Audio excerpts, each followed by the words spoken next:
নমস্কার বন্ধুরা, Sunanda village cooking চ্যানেলে আবারও তোমাদের স্বাগত জানাই। আজকে আমি আবার চলে এসেছি দুটো সুন্দর রান্না নিয়ে। আজকে আমি বানাবো পাঙাশ ট্যাংরা মাছের তেল ঝাল একেবারে সুন্দরভাবে। আর তার সাথে থাকবে এই যে সজনের ডাঁটা নিয়ে নিয়েছি, একদম কচি কচি এই সজনের ডাঁটার টক বানাবো। খুব সুন্দর করে দুটো রেসিপি কিন্তু আমি বানাবো, দুটোই কিন্তু দুর্দান্ত রেসিপি। অনেকে হয়তো বানিয়ে খেয়েছো, অনেকে হয়তো খাওনি, কিন্তু যারা খাওনি তাদের জন্য আমি এই ভিডিওটা শেয়ার করছি। তারা কিন্তু আমার রেসিপিটা দেখে এভাবে বাড়িতে এই রান্না দুটো বানিয়ে নিতে পারো। আর এই গরমের জন্য এই দুটো সেরা রান্না। তো বন্ধুরা, যারা এখনো পর্যন্ত আমার চ্যানেলটা সাবস্ক্রাইব করেনি তারা কিন্তু এই নিত্য নতুন প্রতিদিন রান্নার ভিডিও পাওয়ার জন্য অবশ্যই কিন্তু চ্যানেলটা সাবস্ক্রাইব করে আমার পাশে থাকতে পারো। আর ভিডিওটি দেখো, দেখার পর যদি ভালো লেগে থাকে অবশ্যই একটা লাইক করো এবং ভিডিওটি শেয়ার করে দিও। তো বন্ধুরা, বেশি দেরি না করে চলো রান্না করে যাওয়া যাক। তো বন্ধুরা, এখানে দেখতেই পাচ্ছ পাঙাশ ট্যাংরা মাছগুলো ভালো করে কেটে ধুয়ে আমি কিন্তু লবণ হলুদ মাখিয়ে রেখে দিয়েছি খুব সুন্দর করে। তো এদিকে কড়াইতে তেল ভালো করে গরম করে নিয়েছি। তেল গরম হয়ে যাওয়ার পর কিন্তু মাছগুলো আস্তে আস্তে ভেজে নেব 2-3 বারে। তো অনেকে হয়তো পাঙাশ ট্যাংরা মাছ তেলে দিলে পর সাথে সাথে ফাটে, তার জন্য হয়তো তোমরা এই মাছ রান্না করতে চাও না বা ভয় পাও। তোমরা কিন্তু তাও দেখো, ভালো জিনিস খেতে গেলে একটু কষ্ট করতে হবে। তো তোমরা কিন্তু অবশ্যই চাইলে কিন্তু মাছটা রান্না করে খেতে পারো।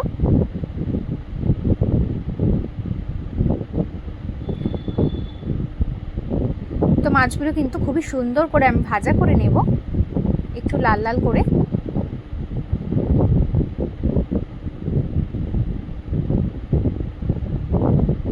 তো এদিকে মাছগুলো কিন্তু খুব সুন্দর করে ভাজা হয়ে গেছে, এখন আমি তুলে নেব।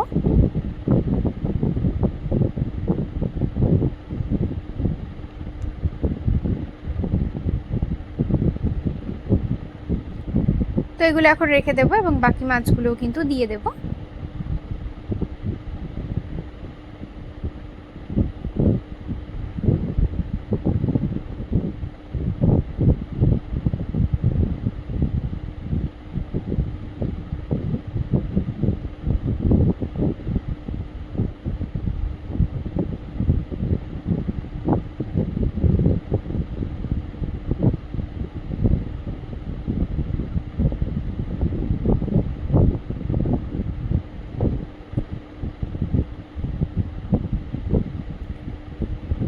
তো এদিকে দেখতে পাচ্ছ এই মাছগুলো খুব সুন্দর করে আমি ভাজা করে নিয়েছি, এবার এগুলোও তুলে নেব।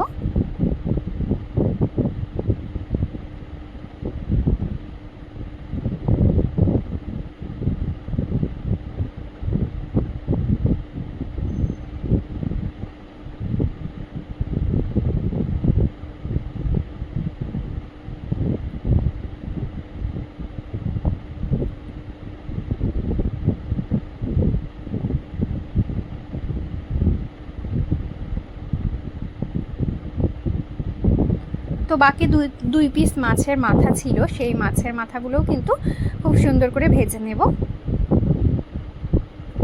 তো এদিকে মাছের মাথা ভাজা হয়ে গেছে, আর এদিকে দেখতেই পাচ্ছ একটা ছোট্ট কড়াইতে আলু এবং সজনে ডাঁটা খুব সুন্দর করে সেদ্ধ হওয়ার জন্য জল দিয়ে বসিয়ে দেবো ওপাশের বার্নারে। আর এদিকে কিন্তু কড়াইতে তেল তো গরম হয়েই আছে। এখন আমি এই যে পাঙাশ ট্যাংরা মাছে দেওয়ার জন্য আলুগুলো এরকম করে কেটে নিয়েছি, এখন আলুগুলো কিন্তু ভেজে নেব।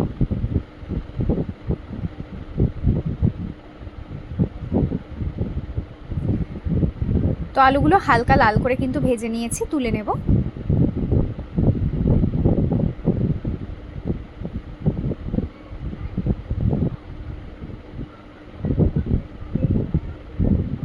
দিয়ে দেব শুকনো লঙ্কা, আর দিয়ে দিচ্ছি গোটা গরম মশলা আর গোটা জিরে।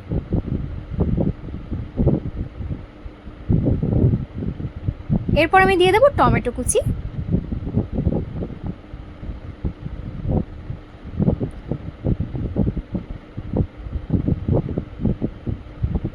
দিয়ে দেব হলুদ গুঁড়ো,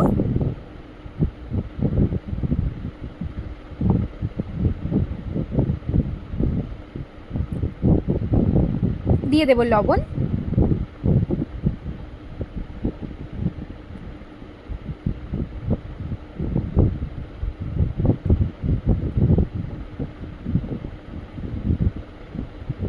এখানে আছে আদা রসুন শুকনো লঙ্কা বাটা,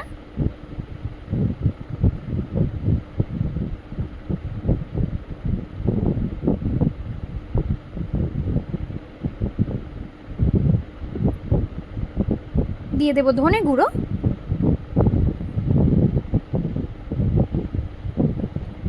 দিয়ে দিচ্ছি গরম মশলা গুঁড়ো, অল্প সামান্য জল দিয়ে সুন্দর করে মশলাটা কষিয়ে নেব।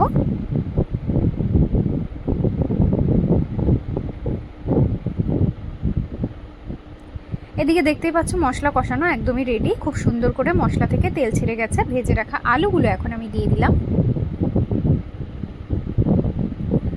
আলু দিয়েও খানিকক্ষণ কষিয়ে নিয়েছি। এখন দিয়ে দেব সর্ষে আর পোস্ত বাটা,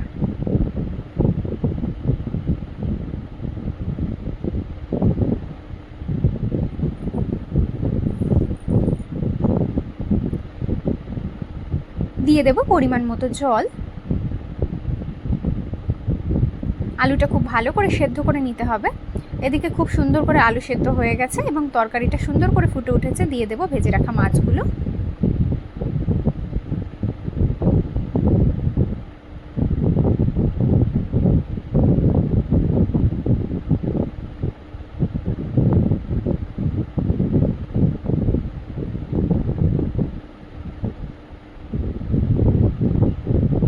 তো এদিকে এই রান্নাটা আমার হয়ে গেছে, কিন্তু আমি এটা নামিয়ে নিচ্ছি। কড়াইতে আবারও তেল গরম হতে বসিয়ে দিয়েছি। দিয়ে দেব শুকনো লঙ্কা, দিয়ে দিচ্ছি গোটা কালো সর্ষে। এখন আমি আলু আর ডাটা সেদ্ধ করে রেখেছিলাম, জল ঝরিয়ে নিয়ে দিয়ে দিলাম গরম তেলের ওপরেই। এর সাথেই দিয়ে দেব হলুদ গুঁড়ো,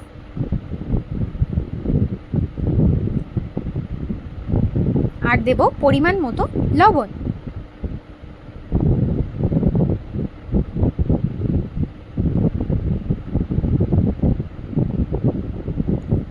ভালো করে ভাজা ভাজা করে নেব।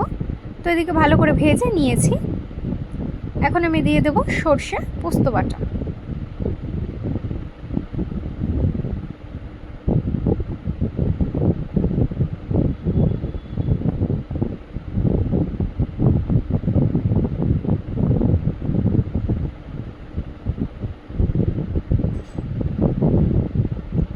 আর যে জলটা দিয়ে কিন্তু আমি সেদ্ধ করেছিলাম সেই জলটা কিন্তু আমি ফেলিনি, সেই জলটা কিন্তু রান্নাতে দেব।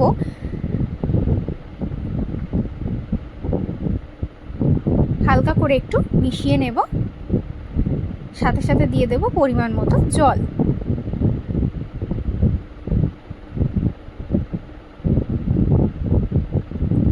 তো এদিকে দেখতে পাচ্ছ খুব সুন্দর করে ফুটছে। আর এদিকে তেঁতুল ভালো করে জলে গুলিয়ে রেখেছিলাম এবং তেঁতুলের যে ছিবড়ে বা দানা থাকে সেটা ফেলে দিয়েছি।